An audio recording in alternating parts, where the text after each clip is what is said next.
Hello, my dear friends. How are you all? This is Kathy from Divine Debut. Thank you so much for being here and for your patience as with all the retrograde planets that are going on, that are happening in the sky. It's just been really hard to catch up, and we've been dealing with old issues. And, when the planets are retrograde, it's just really hard to move forward. Okay, it's our attention needs to be turned inwards first of all, but also backwards towards the past. That's what retrograde, retro means, in the past, right? So I did promise you that I would try and get you an astro update. So here we are, 23rd of September of 2021. I don't know how your business is going and how communications are playing out for you, but with Mercury transiting in the sign of Libra, which is going to get up to the 25th degree. The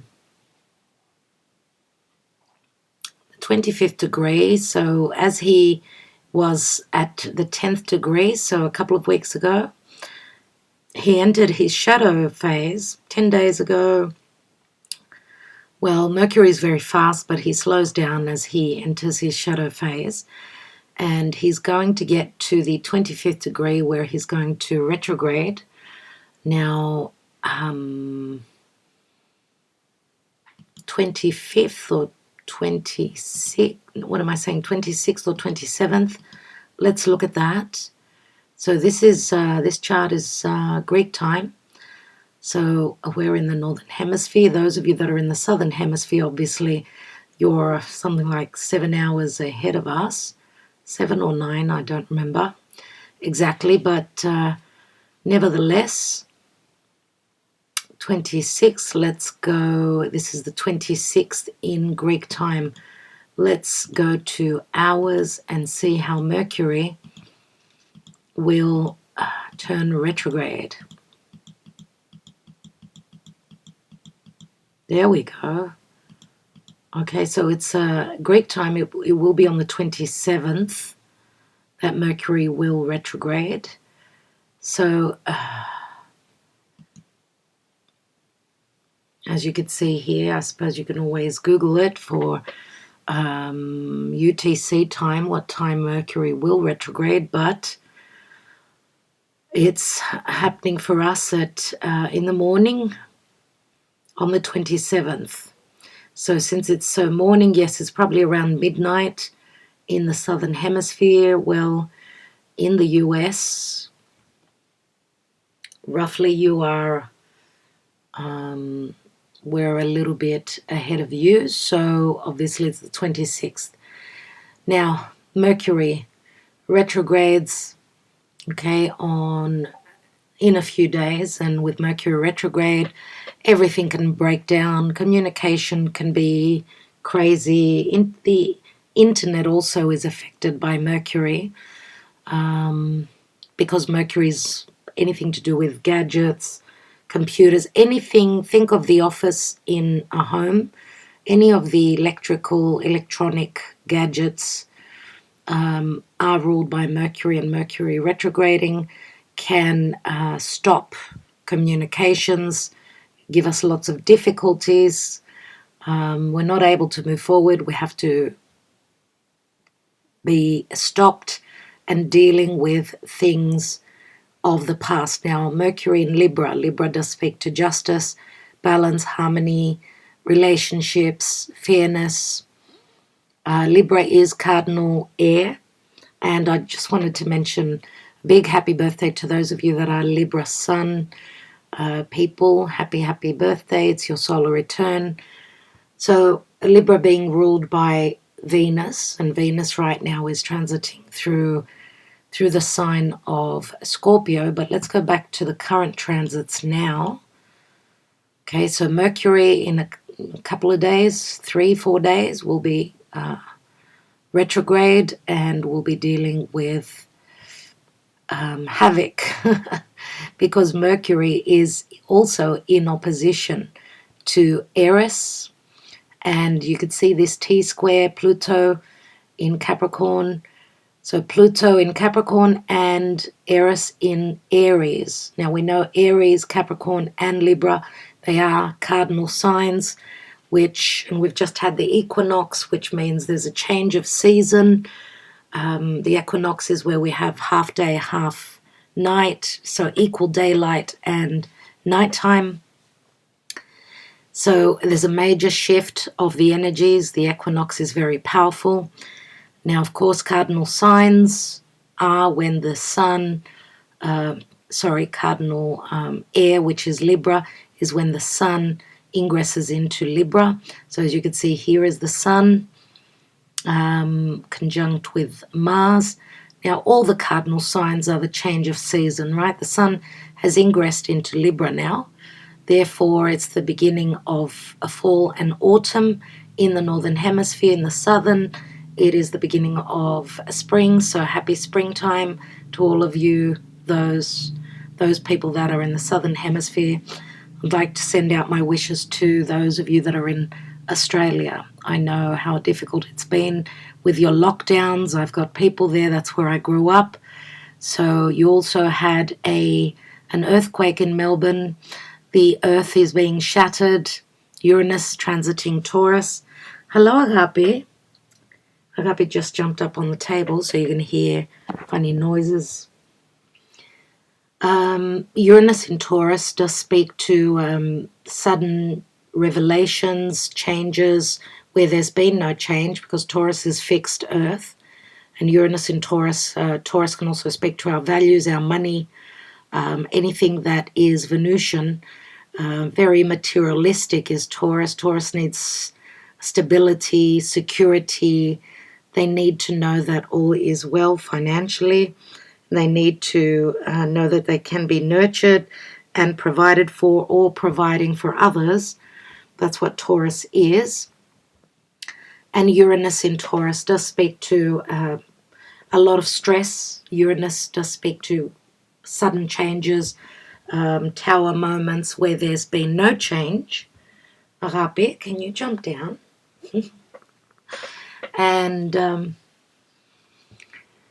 But Taurus is also the earth, so the earth is being shaken. We've just had a full moon in Pisces with Neptune on it, and a full moon in Pisces does speak to, well, as the moon fills out, and Neptune being there, that's sort of like an expansion or filling up with water. Pisces is strong sensitivities. It's a lot of water. It's compassion. It's empathy. But it can also speak to deception. But a full moon means a cycle is closing up. Something is going to be shown or is being shown to us. Remember that Neptune rules the seas. The seas can be very much about turmoil, rough seas, rough emotions, fears. Pisces can speak to fears. It can speak to anything to do with imagination, dream state. Both my kids have been talking about very potent dreams, very vivid dreams. I don't know about you, and whether you've had also trouble sleeping. I've had some insomnia the other day with the coming up to that full moon in Pisces. So yes, dreams. Well, dreams could be very, very, very illusionary or giving us messages. Some of us will understand the messages, some of us will not.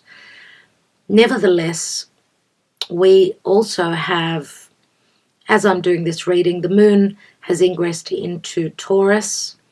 So it's a feel-good energy. Emotionally, we've got a couple of days, 2.5 days, of feeling safe, secure, loved, valued. Right? But the moon, as it will come to conjoin Uranus, obviously will be a bit of a stressful moment, but the moon moves very quickly. So I was talking about this T-square with cardinal signs. Eris is obviously, the beginning of the astrological year, and Eris is the spring equinox in the northern hemisphere. Remember, Cardinal fire, new beginnings. Eris is also the Fool card, where someone is ready to start a new journey, the Fool's journey, which is a springtime in the Northern Hemisphere. And Capricorn. Capricorn is the change of season from fall into winter. Again, speaking of the Northern Hemisphere, you can say that in the Southern Hemisphere, which isn't very it isn't usual for many people, that winter begins. So yes, they do have Christmas in winter in Australia, and they go swimming. So yes, it is funny, but that's what is true. Anyway, so Pluto, which is all about transmutation, power, control. Pluto and Capricorn can speak to the governments, institutions, leaders, world leaders, people that are in a position of power. Remember that Capricorn is ruled by Saturn, so it's all about karma, it's all about timing, it's all about hard work. Capricorn is the mountain goat. This transformation, what Pluto is doing here, as he's an outer planet, he moves very slowly. So it has not been easy, this long ongoing transformation since Pluto entered Capricorn in 2008 has been gradual, and it's been very slow. But there is a transformation, there is great change going on. Remember that Pluto in Capricorn could also be the control or the coercion of the governments, people that are in position of leadership, and controlling the masses through starvation, I'm going to say. Why am I using the term starvation? Because Pluto can speak to riches, and the power is in the leaders at this time, but this is breaking down. Remember that Pluto in Capricorn is the patriarchy, which has been in charge for thousands of years. Now, Eris, which is also squaring Pluto, which is something that's been playing out for 3, and it will go on to 4 years. We've still got next year concerning this exact square, which they've already squared 4 times, and they will be squaring one more time in October, which is not easy. Now, Eris, which is the sister of Mars, Eris has got that fighting spirit. She's all about chaos and discord and taking to the streets. And I would say that she's the personification of the human race, of people that are in opposition. Well, it's not an opposition, but it's a square. And a square means work that needs to be done, or turning a corner for the changes that are necessary. A square is a difficult aspect. It's 90 degrees. And this has been going on for a couple of years, since the beginning of 2020. Do you wonder why 2020 was the beginning of the end of the changes? 2020 was like the crescendo, we can say, of the dance, right? It was the high point where everything started to break down and change as the pandemic began. And the pandemic, not only is it relative to health, the health of the world, and health is ruled by Hygeia, the asteroid Hygeia, which has been transiting through Virgo, and Virgo also relates to health. Remember that when we look at the astrology, we look at the axis. So we're talking about the axis Virgo, which is practical health, new ways of doing medicine, providing service, as the sun was transiting through Virgo, of course, health issues, health matters, new ways of doing health. These were all on the forefront. And in opposition to Virgo is Pisces, where Neptune is transiting through his home sign, where he is very powerful. Pisces is psychological health. It's medicines, any form of escapism, through medicines, through illusions, through the use of alcohol. Remember that god Poseidon is very relative with wine, with alcohol, with anything that could help you escape a reality. Neptune can also speak of media and the lies and the deception and the stories, because, well, I call them stories. When something is not real, it's imagination, isn't it? It's been made up. It's like a theatrical play. And that's why I've turned off the TV. Ever since mid-2020, I don't watch anything that's been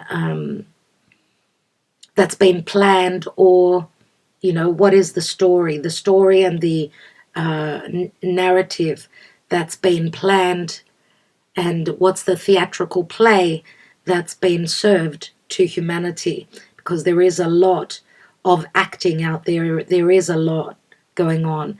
So we don't know what to believe, what is true and what is not. Pisces can also speak to, it rules hospitals, it rules prisons, prison cells, it also rules psychiatric wards. We're all about to lose our mind. What is true and what is not? They are playing with our intelligence. Okay, they're playing a very dirty game, I'm going to say. So make sure that you do your own homework. Logically, we should have done the work. Remember, Virgo is ruled by the Hermit. In the tarot, the Hermit does his homework. He connects to spirit. He goes within, and he trusts that his connection to spirit, his solitude, his wisdom, and the work that he does, because Virgo is very discriminative, very much about the details, looking, you know, deeper. Reading between the lines is Virgo. It's very much the detective, doing detective work. And of course, because Virgo is practical health, and the Hermit is connected to spirit, which is the other side of this axis, Neptune and Pisces. Pisces is spirituality. It's the higher truth. It's connecting to the divine. It's godly. So remember, Virgo is also of service to humanity. It's providing a practical service to bring emotional, practical, and medicinal help to society, to the cosmos. Now, a lot of you may have heard that there is so much going on concerning litigation. Libra is all about litigation and anything to do with court. So as the sun has ingressed into Libra, a lot of matters of litigation, matters of justice and injustices and rulings will be made, where, remember, the Justice card in the tarot does speak to karma. People are facing their karma for injustices done to others. Remember, Libra is others, because Eris, which is I, me, my, Libra is us. We need to be in balance, in harmony, in relationship. Not only are relationships romantic, they're also family ties, they're work relationships. It's dealing with others. And remember, Libra is the scales, right? Litigation. So the sun will be bringing clarity to unjust matters, to relationships. Remember, Libra needs harmony. It's ruled by Venus. It needs equal giving and receiving. It needs generosity. What I've given, I expect back in my relationship. Is there justice? Is there a balance? Because nothing works if not in balance.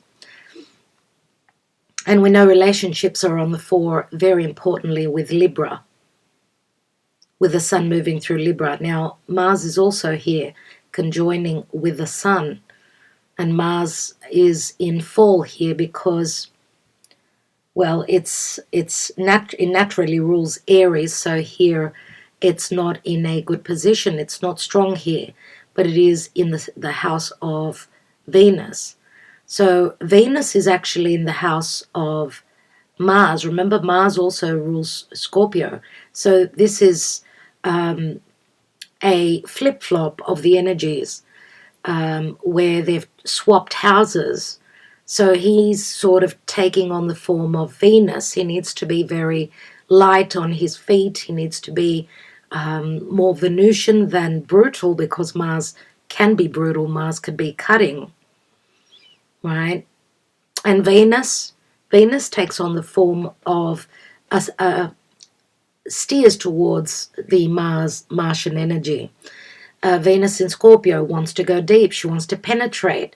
She will be cutting. Scorpio is transformational. It's depth, it's secrecy, it's mysticism, it's secret, but it's also sexual.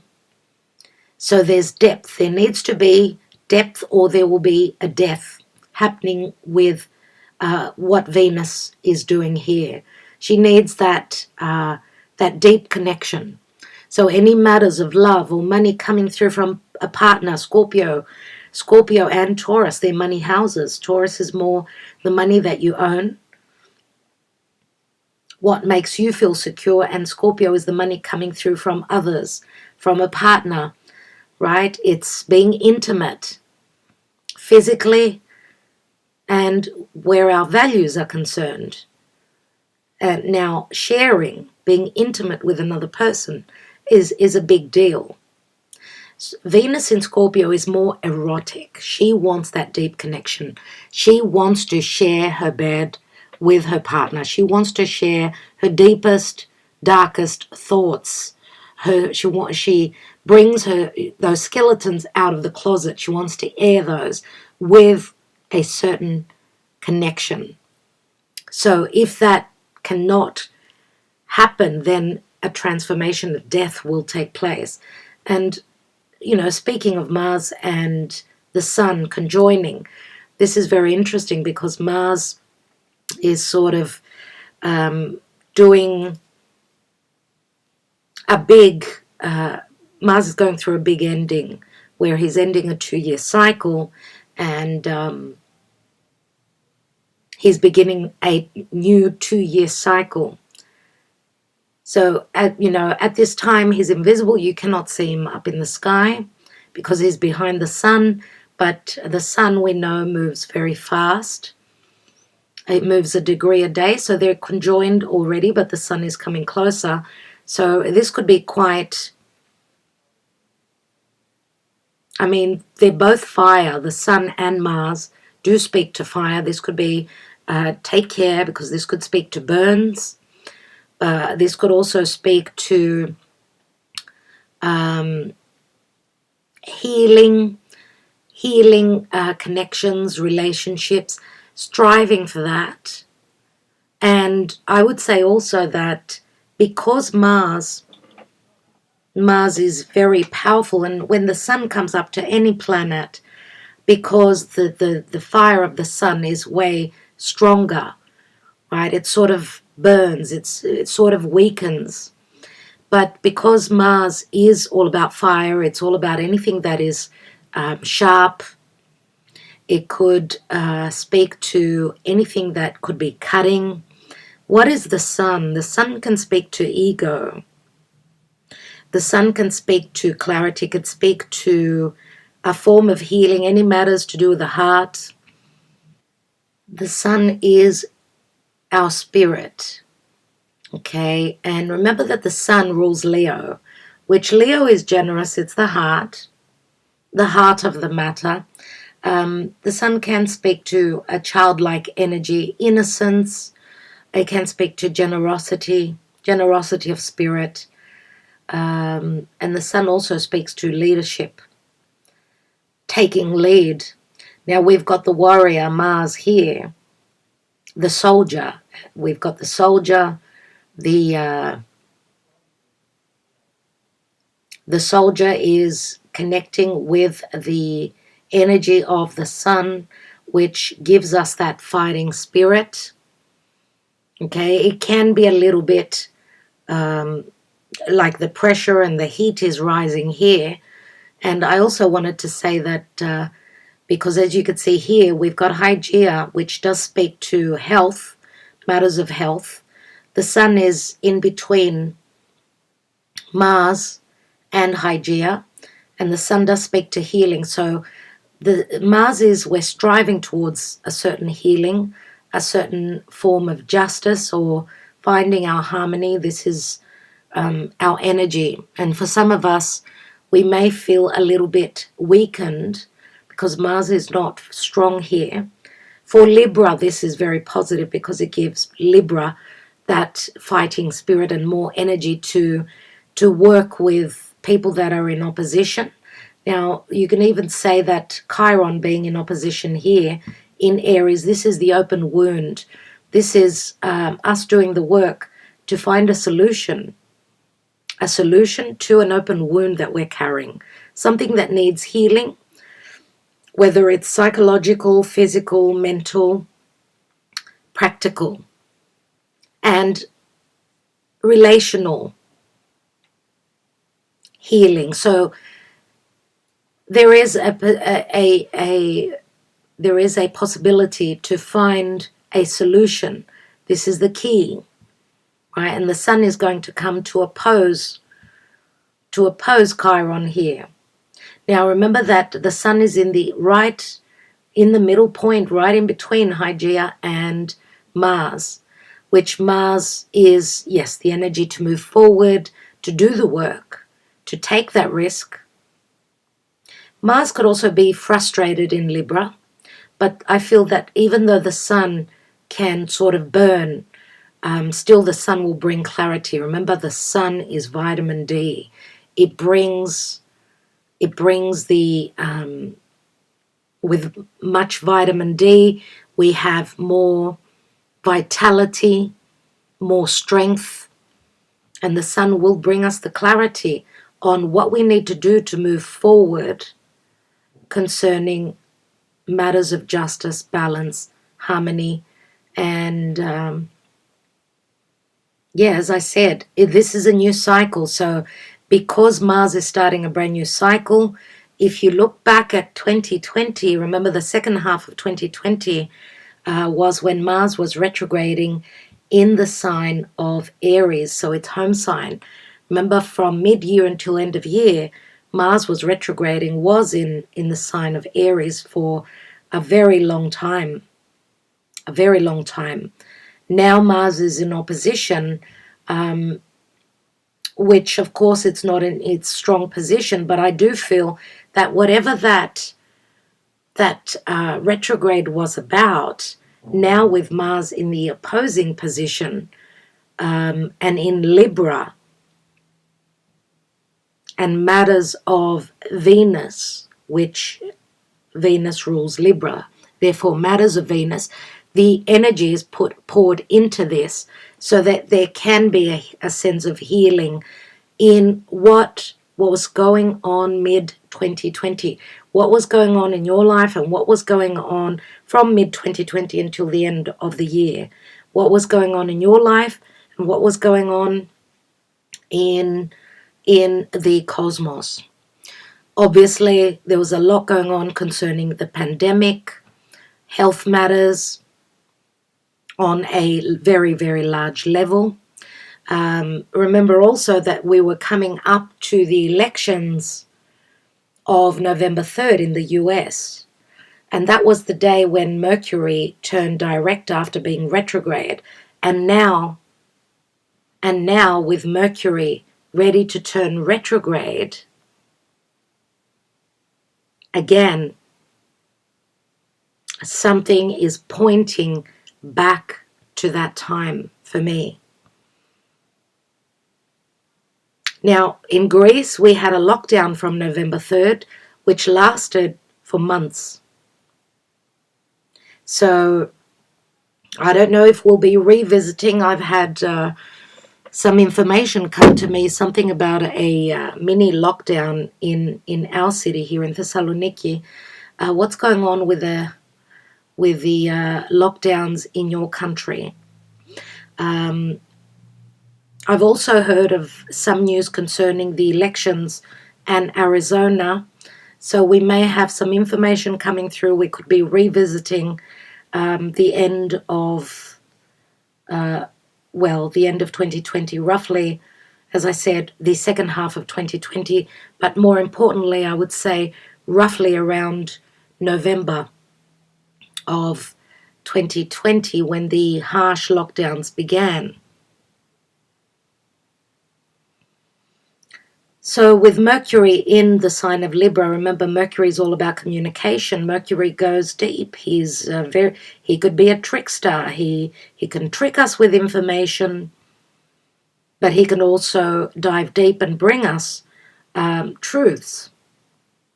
Mercury can speak to any forms of healing or information.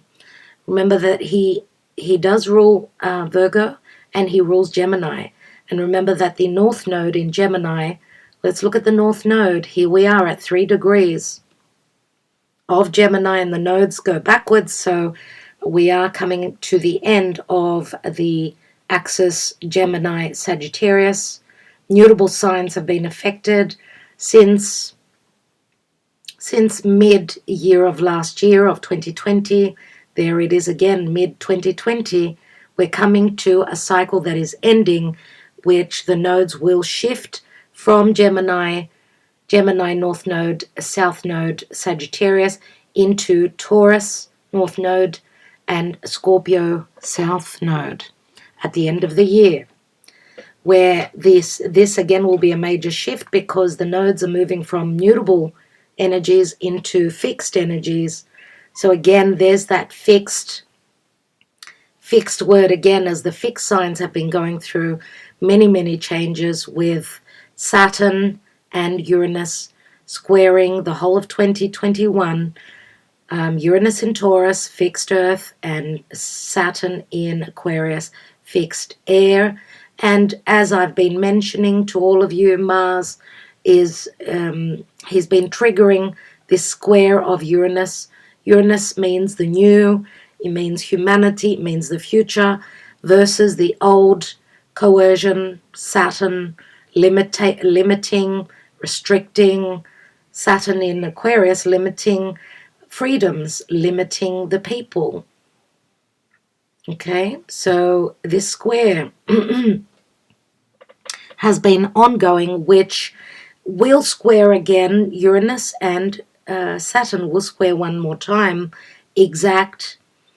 We're talking about October, November now, where we're going to have difficult energies.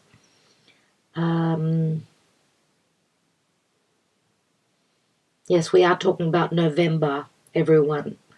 November. But remember also that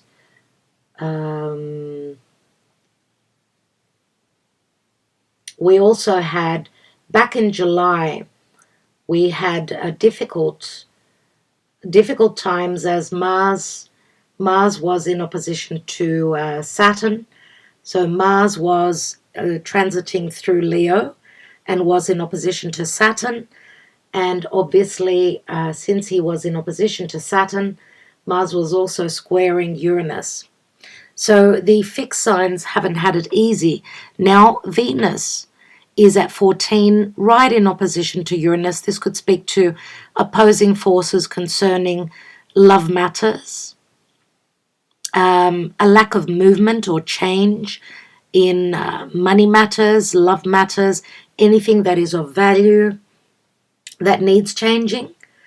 Remember that Venus in opposition to Uranus an opposition is usually not easy, but it can work out, it can play out for you that these changes could be in your favor.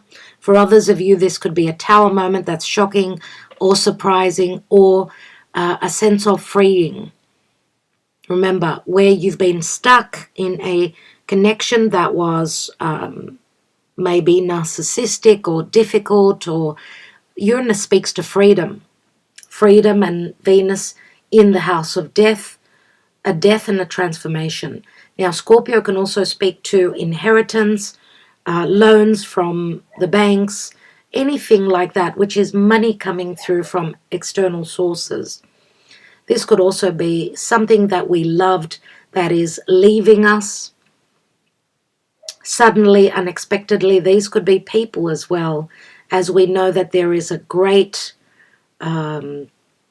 exit of many souls that are exiting this lifetime because of the pandemic and because of the karmic chapter that we are moving through. We have been talking about from the beginning of 2020, we were wondering what would be written in the books of history, and we're seeing this playing out in the past couple of years. We're still going through this, but next year Uranus and Saturn will again be squaring, but they won't be exact, so it won't be as difficult. All right. Now, Venus is also in Scorpio, which is a fixed water sign. For those of you that are Scorpio out there, obviously Venus moving through your sign will say that you're going deep. This could be new relationships that could be very sexual, very transformational as well.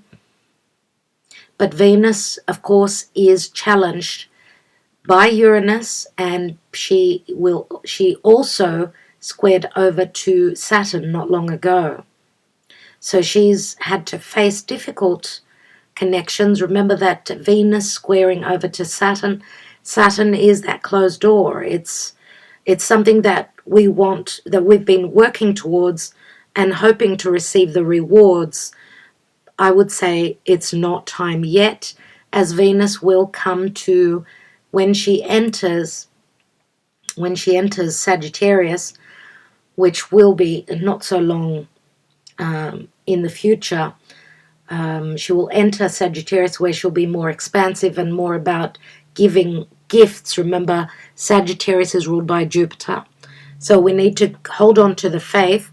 As she will enter Sagittarius, she'll be more expansive, more about freedom, but maybe even she will be very philosophical. She will have the ability to see towards the future, have more of an expanded vision of the future, and be able to have the freedom to move towards, to hold on to the faith that whatever is, maybe even at a physical distance. Remember, Sagittarius is our beliefs, but it's also other cultures, distant countries. She'll be able to expand and maybe go on that adventure, as she will be sextiling over to Saturn. That will be when the door opens and the rewards will come through. But yes, I want to go back to this T-square, which is very, very much about lots of pressure coming in. And I wanted to also talk about Mercury squaring over to Pluto. This is going to happen a couple of times. So lots of matters concerning relationships. Pluto is, again, changes. It's great power. Mercury, remember, has got the ability to connect with Pluto as he does go into the dungeon. He's got the ability to go down into the depths of what is hidden. Scorpio, right? Pluto. And be able to heal anything that speaks to fears, a depth, transformation, deception. Again, Mercury is the deceiver, it's the magician. So maybe what we have seen is not what is really true. Mercury rules children as well, and we've had lots of issues with schooling. Okay, something needs to change. We're turning a corner. This is fresh energies. Remember, Mercury is a fresh look at things, fresh conversations. Mercury is very democratic, very political in the sign of Libra, and it can speak to politics, yes. But this is a square, which again speaks to work and turning a difficult corner. So Mercury is being challenged by Pluto.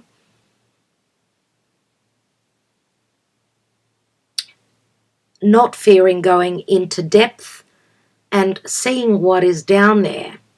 Okay, now again, I'm going to say that the peak is Pluto here, because this T-square is like a pressure that's building. The release would be opposite Capricorn, which is Cancer, and Cancer is the home, it's the family, it's loving, nurturing energies, feeling safe and secure from people that feel like family, our homes. Cancer does speak to the moon as well, and the moon does speak to nurturing. It's very motherly. Being nurtured in a place where we feel we can call home. It can also rule matters of the past, as we are dealing with a lot of past matters with all the retrogrades. Cancer can also speak to our country. Now, with all the retrogrades that are going on, as you can see, we've got Pluto, which is in retrograde. He will be turning direct early October, 6th of October. Saturn, I think around the 11th, will be turning direct. Jupiter will be turning direct on the... So we're talking about now one day, give or take, depending on where you are in the world. Jupiter will be turning direct on the 18th, 17th, 18th of October, same day practically as Mercury, because Mercury is going to retrograde now up until the 18th of October. So, and Mercury is in beautiful connection in trine to Jupiter. Now these two will be trining 3 times. So we're looking at truths, Mercury and Jupiter. We're looking at justice. We're looking at communications that will bring a sense of freedom to humanity.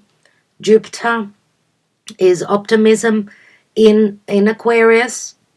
Jupiter will expand on our scientific knowledge, matters of ways of getting free, freeing ourselves up, maybe through scientific means or through revolutionary means. Remember, Uranus rules Aquarius. Uranus is, again, it's new forms of finding freedom after being in a position of not being able to move. Not being able to move. This is fixed earth, which is stuck energies. And it's all related to Venus, money, values, prosperity. Uranus can be very stressful. Taurus can be the physical body. It's the 5 senses.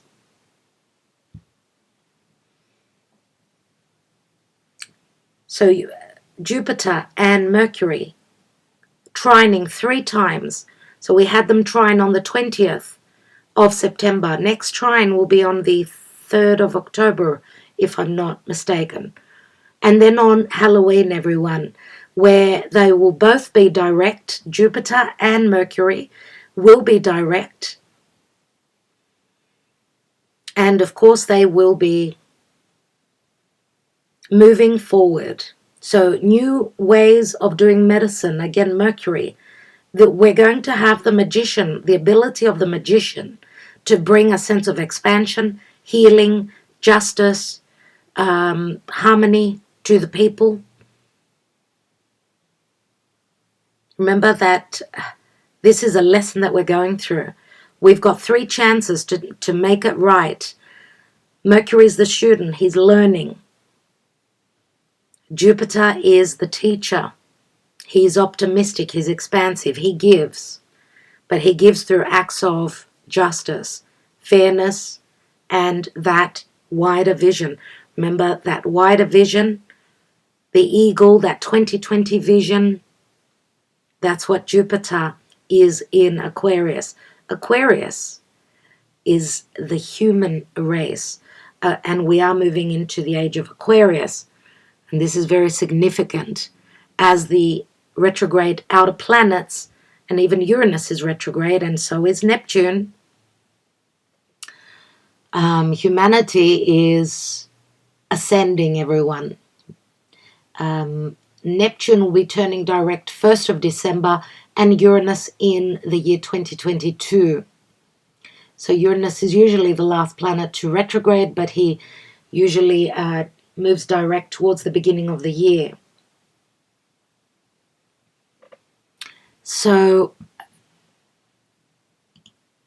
that's what's going on. I want to look at the 1st of October.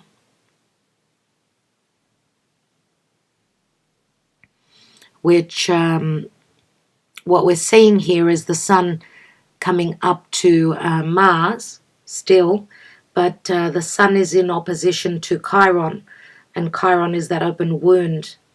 Again, this is what I was mentioning before. October and November are going to be very hot months. When I speak of heat, I speak of the energies will be very hot. Not that we're going to be in summer or anything like that. The energies will be on high.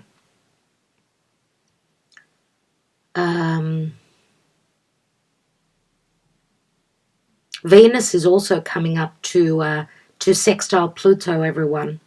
So Venus in Scorpio sextiling Pluto, that's really, really positive. This will be a sign of the transformation playing out. Remember that Venus in Scorpio can be money coming through from others. It could be anything that it is that we love. Scorpio is poison, but it's also it's healing. It's finding methods to heal a situation. And Pluto can speak to abundance as well, because it speaks to riches, it speaks to money, and it speaks to prosperity through that transformation. Let's go back to the now. Is there anything that I need to point out? Okay, so the North Node is in beautiful trine here to the Sun and to Mars.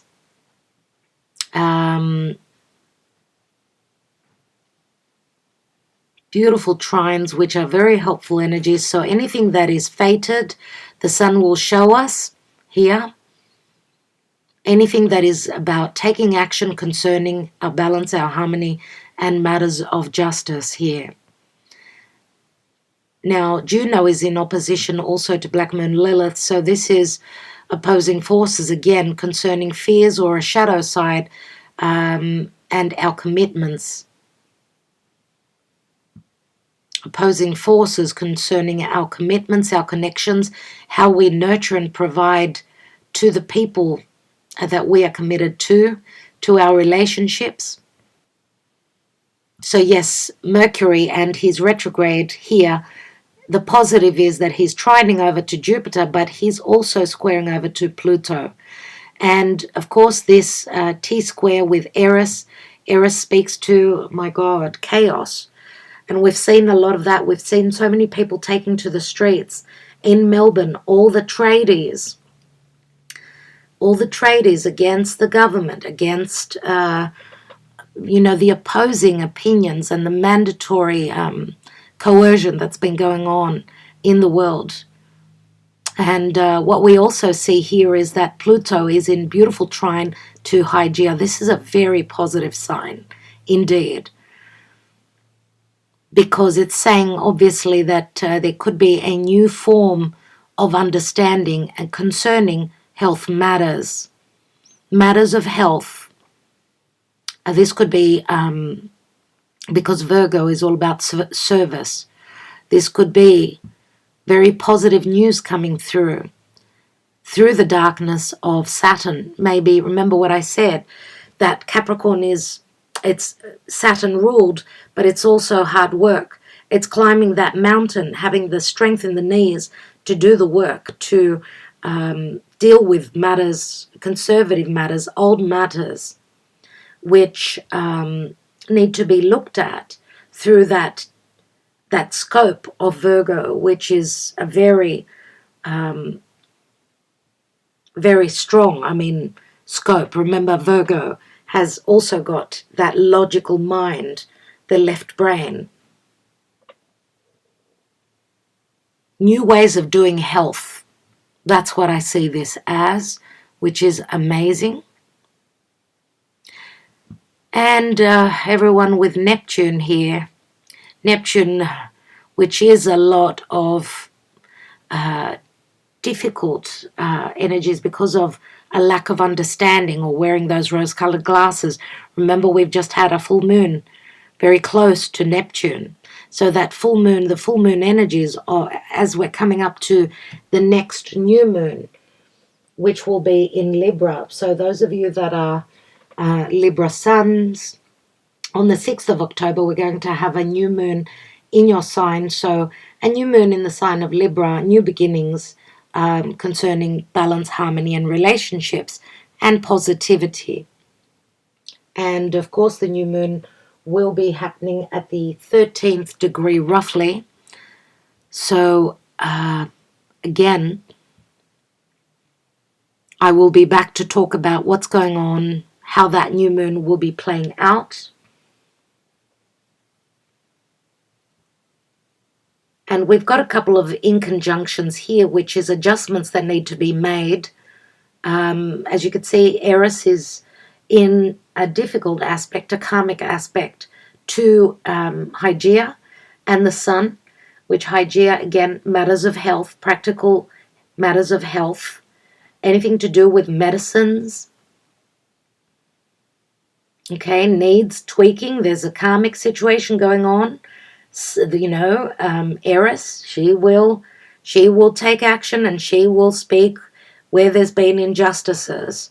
And believe you me, she's an outer asteroid and she hardly moves at all. So she's planted here at the 24th degree of Aries. Those of you, 24th, 24 and a half, so 24, 25 degrees of Aries. Those of you that have got anything at those degrees, give or take a few degrees, you will be taking on the energy of Eris. So you will have that fighting spirit. You will want justice. You will be speaking up. Remember, Aries is ruled by Mars. So is the soldier, is the someone who has the courage to speak up. So Eris is like Mars wearing a dress. So, and with the moon on having just passed over Aries, which could speak to having that fighting spirit emotionally, to deal with emotional matters or Venusian matters and try and bring a sense of value into our lives. The moon moving through Taurus, again, is feel-good energy. So this is like needing to take 5 minutes out, taking a couple of days out to love, pamper, and feed our physical body, Taurus, with things that we love so that we could take more energy, have more strength to continue with what Eris is chucking a stink about. And don't forget that Eris is somewhere for all of us in our chart. When it's activated, we can embody the energy of Eris. And we've seen a lot of pushbacks, not only in Australia, but in many, many countries of the world. So because Eris and Pluto are still in action, they will square one more time. We're coming up to that. It's going to get hot, everyone. Try and, if you can, because humanity is ascending, we are all ascending personally as well, emotionally, physically, spiritually. There's so much energy out there that some of us could feel as though we're suffocating when we're in our 3D, on a 3D level. We need to zonk out. We need to not zonk out, not veg out, but more so tune in to the higher energies. Try and come from a place of understanding, love. Don't get caught up in all the darkness, in all the diversity, division that's happening out there. And remember that people are very opinionated right now. You can only say what your opinion is. You cannot force your opinion on someone else. So I also wanted to point out that Mars is going to trine over to Saturn exactly in a couple of days. We're coming up to that, so this could be a green light. This could be a green light, even though we're talking about two malefic planets, difficult planets. They're connected through a trine, so that is like a green light. Okay, so maybe, you know, a bit of light at the end of the horizon, at the end of the tunnel, concerning any limitations, restrictions, and matters of discipline coming from the governments, from world leaders. This could be also matters of justice through intelligence. Okay? Anyway, everyone, I think I will leave it there, as I've got to run. I've got lots on my plate. It is a time of working hard. It is a time of putting in the effort. It's not a time of taking it easy. We've got a battle on our hands, and we need to keep soldiering on. So, very important times in humanity, in the cosmos.